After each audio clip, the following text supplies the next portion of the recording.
अस्सलामुअलैकुम रहमतुल्लाहि ताला व बरकातुहू। अस्सलातु वस्सलामु अलैका सय्यिदा रसूलुल्लाह, अस्सलातु वस्सलामु अलैका सय्यिदा हबीबल्लाह, अस्सलातु वस्सलामु अलैका या शफीउल मुज़निबीन, अस्सलातु वस्सलामु अलैका या रहमतुल लिल आलमीन। अस्सलामु अलैकुम सशम अंबिया, अस्सलाम बदशाह আউলিয়া, अस्सलाम मुर्शिदिन, अस्सलाम मुस्तादिन।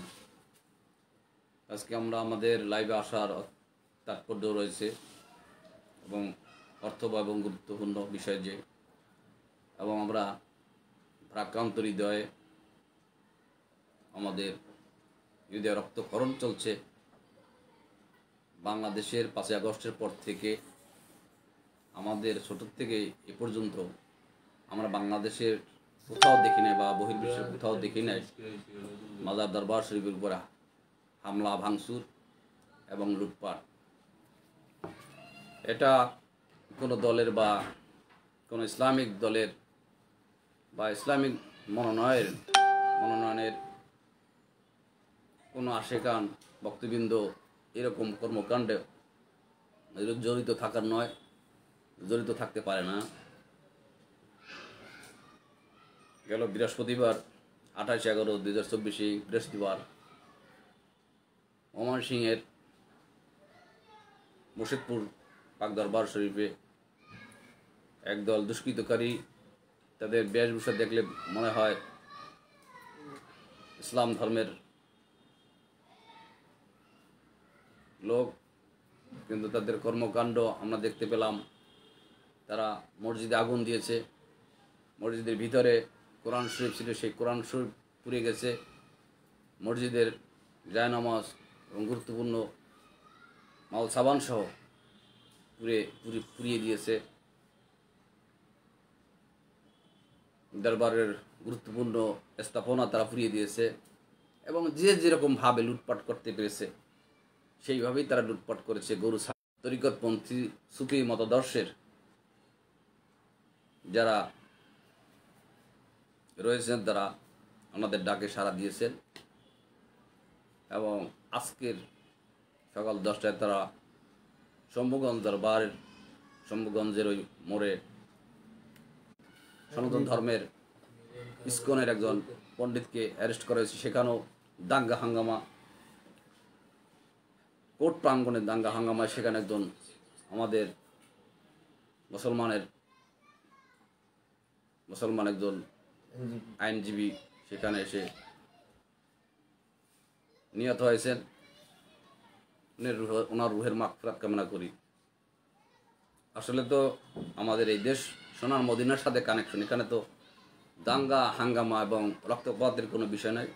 এখন আমরা দেখতে পাচ্ছি যে সমাজে, সংসারে, রাষ্ট্রে, ধর্মে সর্বক্ষেত্রে হতে পারেন সে সমন্বয়ক, হতে পারেন সে সেনাবাহিনী, কিন্তু আপনি কিন্তু একজন মানুষ, আপনার বিবেক রয়েছে এবং আপনার দায়িত্ব রয়েছে। যে দায়িত্ব, ওই দায়িত্বটা কি আপনাকে আল্লাহ পাক দান করেছেন যেন সুষ্ঠুভাবে সুন্দরভাবে দেশ পরিচালনা, ওয়ার্ড পর্যায় থেকে থানা পর্যায়ে, জেলা পর্যায়ে, বিভাগ পর্যায়ে এবং রাষ্ট্র পর্যায়ে যে যে দায়িত্ব থাকবেন তার দায়িত্ব হলো দেশকে যেন সুন্দরভাবে তারা পরিচালনা করতে পারে। সেখানে যেন কোনো ধরনের অভাব অনটন থেকে শুরু করে এবং রাষ্ট্রীয় নিরাপত্তা পর্যন্ত তাদেরকে নিরবচ্ছিন্নভাবে আন্তরিকতার সহিত সব কিছু দেখভাল করার।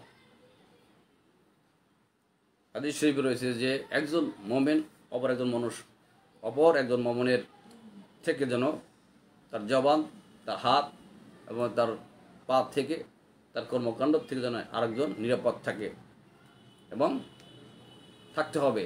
তাহলে কি আমরা ইমানদারের কাতারে থাকবো। কিন্তু আজকে কই আমাদের আল্লাহ রসুলের আদর্শ আমরা হারিয়ে ফেলেছি। আল্লাহ রসুলের বেশ আমরা ধারণ করেছি, কিন্তু আমরা চরিত্র ধারণ করতে পারিনি এখনো। সেই চরিত্রের মধ্যে আমাদের অনেক দুর্বলতা রয়েছে, অনেক কিছু রয়েছে। একজন দাড়ি টুপি বেশধারী মানুষ কিভাবে আরেকজনের বাড়িতে আক্রমণ করতে পারে, আরেকটি দরবারের উপরে আক্রমণ করতে পারে, আরেকটা দরবারে যান মাল সাবান নিয়ে বেরিয়ে যেতে পারে। এটা কি আমাদের শরীয়তের কোনো বিধিবিধানে আছে কিনা, এই প্রশ্ন আপনাদের কাছে রেখে দিলাম। এবং আজকে বড় বড় দরবার সমূহ তারা হামলা শুরু করে দিয়েছেন। এতদিন তারা হামলা শুরু করছে ছোট ছোট দরবারে, মসজিদ অলিদের দরবারে ভাঙচুর করা হয়েছে, এখন বড় দরবারের দিকে টার্গেট করা হয়েছে। আসলে আমরা কি দেখতে পাই? এত নায়েবে রসুল আল্লাহ রসুলের সাথে ওতপ্রোতভাবে জড়িত। নায়েবে রসুল আল্লাহ রসুলের সাথে নেসবত মহব্বত। আল্লাহ রসুল বলেছেন যে আমার দেহের সাথে আমার নায়েবদের সাথে সংযোগ, বলে না সুবহানাল্লাহ। ইন্না আউলিয়া তাহাতা কাবাইলা ইয়ারফুম গৈর ইল্লা আউলিয়া, নিশ্চয়ই আমার রসুল পাক সাল্লাল্লাহু আলাইহি ওয়াসাল্লাম বলতেছেন, নিশ্চয়ই আমার জুব্বর অন্তরালে আমার বন্ধুগণ ওলিগণ রয়েছেন। আমার বন্ধুদের সাথে যেমন আমার সম্পর্ক, ঠিক তাদের সাথেও আমার ওই রকম সম্পর্ক। তাদের ভেদ বেদান্ত এবং তাদের গভীরতা, তাদের ভালোবাসা আমার সাথে রয়েছে, যে কানেকশন রয়েছে সেটা সাধারণ মানুষ জানে না, সাধারণ মানুষ উপলব্ধ করতে পারে না। এটা আমরা কোরআন হাদিস থেকে নিব। কিন্তু আমরা দেখতেছি, আমরা শিক্ষা অর্জন করি, কিন্তু আমাদের মধ্যে থেকে যে পশুত্ব রয়েছে, সেই পশুত্বের ভার, সেই পশুত্বের লেশ আমরা আমাদের সারাদিনের দেহ থেকে বের করে দিতে পারতেছি না। যদি না পারি তাহলে আমাদের এই জগতে আসা যাওয়া সার্থকতা আসবে না। এই জগতে আমাকে পাঠানো হয়েছে সুন্দরভাবে, সুশৃঙ্খলভাবে। আপনি যেখানে থাকেন, যে কর্ম করুন, যেইখানে থাকেন, যেই পরিবেশে থাকেন, যেই ধর্মে থাকেন, সেই ধর্মকে সুষ্ঠুভাবে নূর মানে এই হিসেবে আল্লাহ পাককে তাকে তার নূর থেকে, তার জিসম মোবারক থেকে, ঘাম মোবারক থেকে তামাম জাহান সৃষ্টি করেছেন। রসুল পাক না হলে আমরা কোরআন হাদিস কিছুই পাইতাম না। রসুল পাক না হলে আল্লাহ পাকের কোনো কিছু সৃষ্টি করতেন না। এবং আল্লাহ রাসুল বিদেহাদের ভাষণে 3টি জিনিস লিখে গেছেন, কালামুল্লাহ শরীফ, আর আহলে বাইত এবং হাদিস শরীফ। এই 3টে বিষয় যদি আমরা আঁকড়ে ধরি, আমরা কখনো পথভ্রষ্ট হব না। কিন্তু আমরা দেখতে পাচ্ছি যে মুসলমানের মধ্যে 80% মুসলমান, 20% ধরেন তরিকতপন্থী, বা 30% বা 50%, আর 50% এখনও তরিকতপন্থী, এখনও তারা ওস্তাদ পীর মুর্শিদ থেকে দূরে রয়েছে, নিজের মতান্তরে চলতেছেন। এরা এই জ্ঞান থেকে অনেক দূরে রয়েছেন। এই জন্যই তারা কোরআন হাদিস জানা সত্ত্বেও, কোরআন হাদিস পড়া সত্ত্বেও তারা তাৎক্ষণিক পর্যায়ে ডিসিশন নিতে পারে না, কী করবে না কী করবে। আমি এই কিছুদিন 2 একদিন আগেই দেখেছি আমি যে চরমনায় পাক দরবার শরীফের কিছু ভক্ত আসে একটা প্রোগ্রামে হযরত মাওলানা মুফতি আলাউদ্দিন জিয়াদি সাহেবকে ইনভাইট করেছে, দাওয়াত করেছেন। সেখানে বিভিন্ন আকীদের বিষয়ে আলোচনা তুলে এসেছে এবং তাদের মধ্য থেকেও আলেম ওলামা, শীর্ষ পর্যায়ে আলেম ওলামা ছিল, তারাও আলোচনা করেছেন। মুফতি খলিলুর রহমান, মুফতি আলাউদ্দিন জিয়াদি সাহেবও আহলে সুন্নাত ওয়াল জামাতের আকীদা কী কী সেই বিষয়ে আলোচনা, প্রশ্নের উপরে প্রশ্ন করেছেন। সেখানে কোনো বাস ছিল না, সেখানে আমরা জানতে চেয়েছি বা ওনারা জানতে চেয়েছে, উনি বলেছেন, বা ওনাদের মধ্যে থেকে কেউ জ্ঞানীগুণী ছিলেন, তারাও আলোচনা করেছেন। আমার কাছে খুব ভালো লেগেছে যে জানার তো শেষ নেই। জন্ম থেকে মৃত্যু পর্যন্ত তুমি জানো, তুমি শেখো।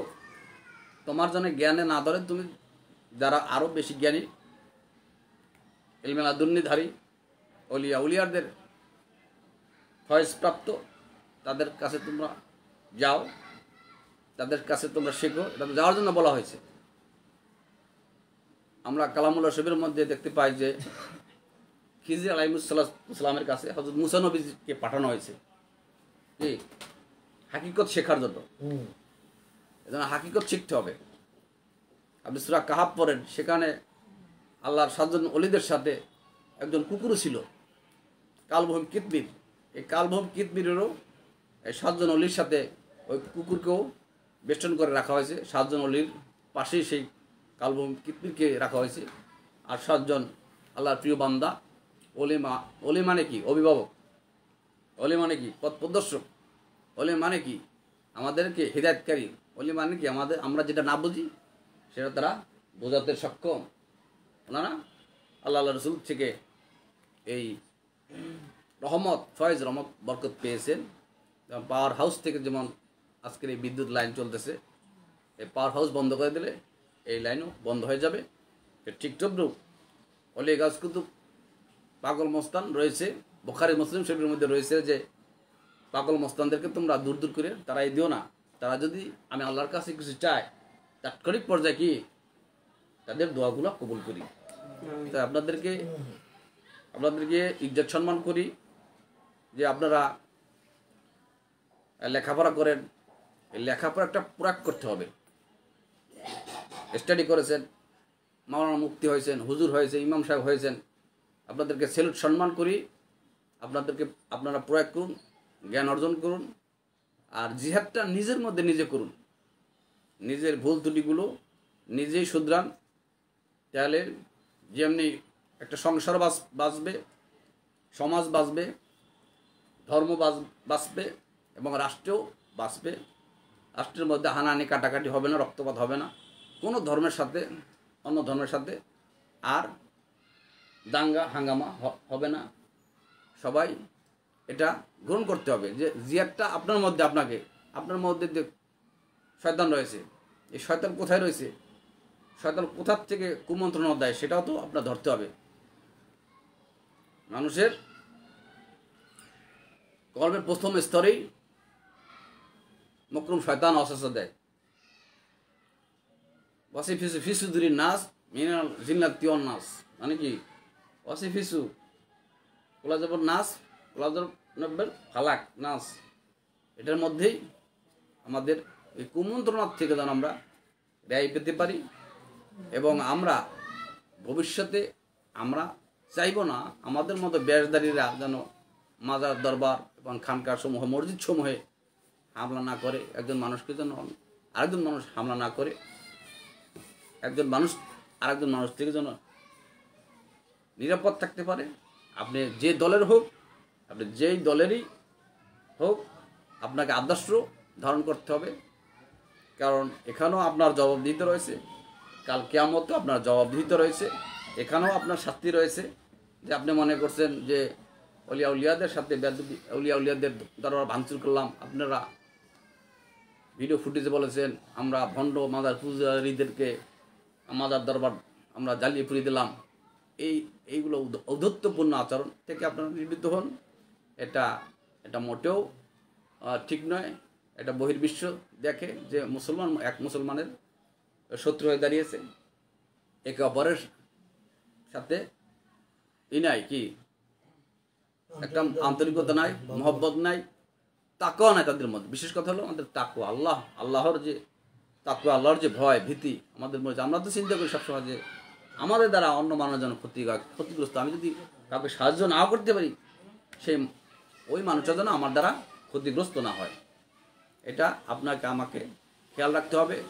আপনি যে ধর্মের হোক, যে দরবারের লোক হোক, যে মসজিদের ইমাম হন, যেই মসজিদের খতিব হন, যেই মাদ্রাসার ছাত্র হন, আপনাদেরকে সবিনয় অনুরোধ করি এই সমস্ত কর্মকাণ্ড থেকে আপনারা নিবৃত্ত থাকুন।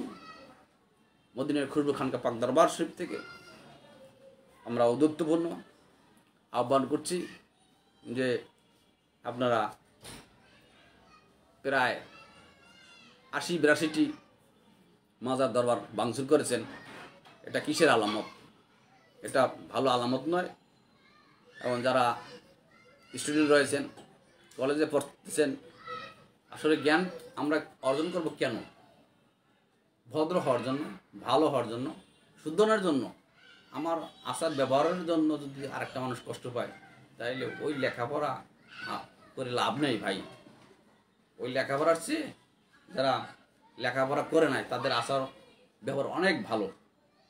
তারা সালাম দেয়, তারা সুন্দর কথা বলে, তারা ঘরেও ঝগড়া করে না, বাইরেও ঝগড়া করে না, মারামারিও করে না। আজকে দেখেন কোনো মূর্খ মারামারি করে কিনা, কোনো মূর্খ কোনো জায়গায় দখলদারিত্ব করে কিনা। আজকে যারা লেখাপড়া বেশি করেছি আমরা, আজকে যারা ইউনিভার্সিটি কলেজে মাদ্রাসে লেখাপড়া করছি, আমরা মনে করছি যেন কি জানি কি হয়ে গেছি। আসলে আমরা কি জানি কিছুই হতে পারি নাই। কারণ কি আমাদের জবাবদিহিতে আছে, এই জবাবদিহিতার কাতারে আপনাকে আমাকে আসতে হবে। পরিশেষে এতটাই বলতে চাই যে আমাদেরকে যেন আজাবে যেন আমাদেরকে যেন গ্রেপ্তার না করে। আজাব বিভিন্নভাবে শুরু হয়ে যাবে, আপনি নিজেও টের পাবেন না যে কোন দিক দিয়ে কি হতেছে। মানে আদালি ওয়ালি ইয়ান ফাকাদ আজাদ তাহবিল হারবে, আল্লাহ রাব্বুল আলামিন বলছে আমার বন্ধুদের সাথে যারা যুদ্ধ ঘোষণা করবা, আমার বন্ধুদের বেলায় যারা শত্রুতা পোষণ করবা, আমার বন্ধুদের বেলায় যারা বিশৃঙ্খলা সৃষ্টি করবা, বেয়াদবিপূর্ণ আচরণ করবা, তাদের জন্য আমি আল্লাহ যথেষ্ট, তাদের বিচার করা আমি আল্লাহ যথেষ্ট বলেন না সুবহানাল্লাহ। সেখানে আমি কোথায় আছি ভাইয়া, বন্ধুরা আমার, আপনারা আমার আলোচনায় কষ্ট নেবেন না। আপনাদের জন্য দোয়া, আমার জন্য আপনারা দোয়া করবেন। এবং আহলে সুন্নাত ওয়াল জামাতের শীর্ষ পর্যায়ে যারা আলেম ওলামা হযরত মাওলানা আলাউদ্দিন জিয়াদি সাহেবকে এবং আমাদের হযরত মাওলানা হাসানুর রহমান নকশবন্দি সাহেব সহ হযরত মাওলানা মুস্তাফিজুর রহমান হাসান আজহারি সাহেবকে এবং অন্যান্য যারা আলেম ওলামা শীর্ষ পর্যায়ে আলেম ওলামা সেখানে ছিলেন এবং সারা বাংলাদেশের বিভিন্ন জায়গা থেকে প্রায় 3 লক্ষ বক্তা সেখানে ছিলেন, তাদের প্রতি আমরা কৃতজ্ঞতা প্রকাশ করছি, তাদের প্রতি আন্তরিক ভালোবাসা মহব্বত রাখছি এবং আমরা আপনাদের পাশে আছি ইনশাআল্লাহ আজিজ। যে কোনো প্রয়োজনে আমরাও মদিনাওয়ালার সৈনিক হিসাবে, উলিয়ার সৈনিক হিসাবে আমরাও আপনাদের পথের পথিক ইনশাআল্লাহ আজিজ। আমাদের জন্য আপনারা দোয়া রাখবেন। ওমা তৌফিক ইল্লা বিল্লাহ। মালিক সকলকে সঠিক সমঝ বুঝান করুক। আসসালামু আলাইকুম ওয়া রাহমাতুল্লাহি তাআলা ওয়া বারাকাতুহু। ওয়ালাইকুম আসসালাম।